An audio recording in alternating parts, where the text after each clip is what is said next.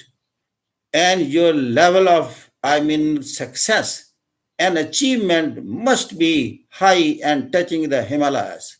Everything is achievable, nothing is impossible. Just, cross and delete I am from the impossible. Thank you very much. God bless you.